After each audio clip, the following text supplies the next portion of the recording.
The 2022 presidential campaign is one of the most contentious in recent Philippine history. Opinion polls suggest Bongbong Marcos Jr., the son of former President Ferdinand Marcos, is ahead. His father was overthrown by a popular revolt in the 1980s. For years, his family has been using social media to rewrite history. He is facing disqualification cases before the Commission on Elections. Vice President Leni Robredo is leading the fight for the opposition. Before joining politics, Robredo was a human rights lawyer and a development worker, whose campaign theme, Radical Love, has garnered widespread support.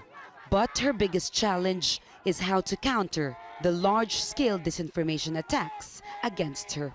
Senator Panfilo Lacson has the longest experience in government out of all the presidential candidates. He was the chief of police and has served more than 10 years in the Senate. But many question his human rights record and his push for a controversial anti-terror law. Manila Mayor Isko Moreno's story is quintessentially Filipino.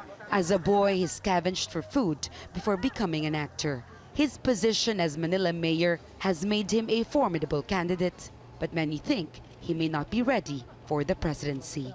Just like renowned boxer Manny Pacquiao, who says, like in his boxing career, it will be God once again who will help him pave the way to become the next president. This year's election will be no different.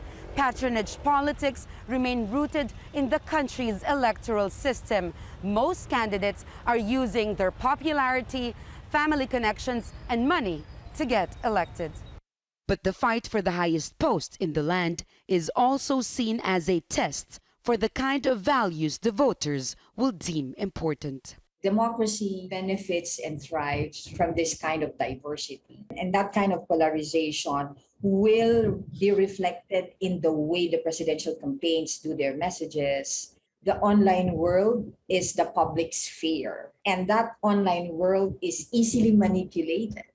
Election day is on May 9, and although it is just a few months away, presidential elections here have historically been quite difficult to predict. But whoever wins will have a huge job ahead of them.